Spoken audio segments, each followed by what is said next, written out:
Hi guys, Ian Johnson from driversuccess.com.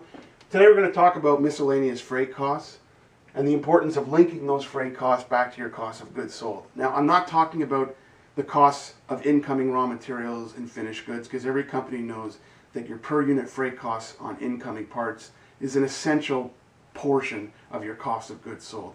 I'm not talking about those freight costs. What I'm talking about are those extra freight costs that your company incurs when you've encountered an inventory stock out or you didn't have inventory immediately available, and in order to salvage the customer relationship, you've had to cover the cost of freight out to your customer's location. Now, a lot of companies take these miscellaneous freight costs and they put them into a miscellaneous freight account.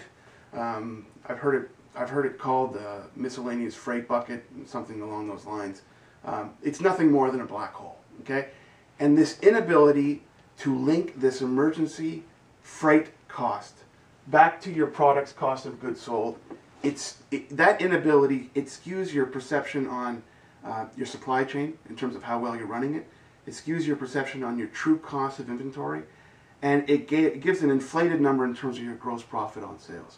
Because if you're not accounting for this miscellaneous freight, then your gross profit appears much higher than it actually is, and it gives you the perception that your product line is performing better than it actually is. Okay, so I want to go over where these miscellaneous freight costs happen, okay, where they come from, and how companies should deal with them. But in order to do that, I have to cover the two main costs of inventory. We're talking about carrying costs and stockouts. I'm going to cover this one first, basically because this is the one that most companies are familiar with. If they don't understand all of it, they understand most of it, okay?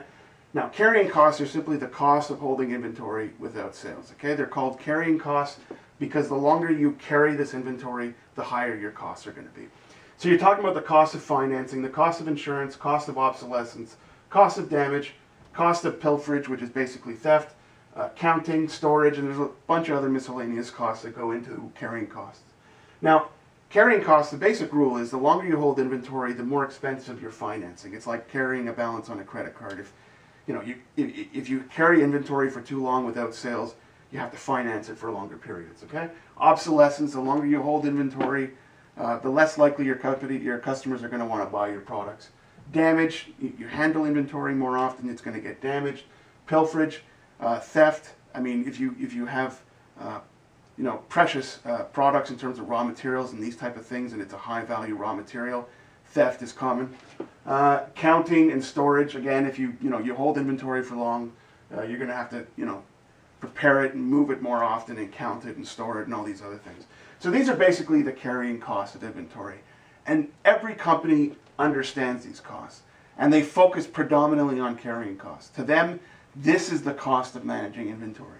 However, there's a second cost, and this is the cost of not having inventory.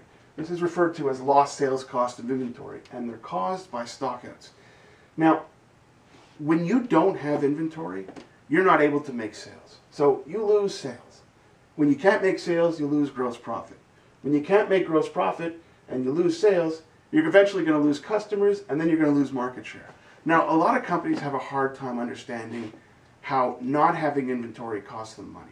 And the best way to understand it is every company wants to make a sale, every company wants to have profit, every company wants to keep its customers, and every company wants to either maintain or grow its market share. I've never met a company that didn't track sales, profit, customer retention, or market share. So there is a true cost of not having inventory. And this is where the miscellaneous freight costs come from. Because when companies don't want this to happen, when companies are committed to not losing the sale, the gross profit, the customers, or the market share, that's when they do things that incur additional freight costs. Okay? So you're in a situation where you've got a customer who wants a shipment of product and you don't have it ready. Now, you don't want to lose the sale.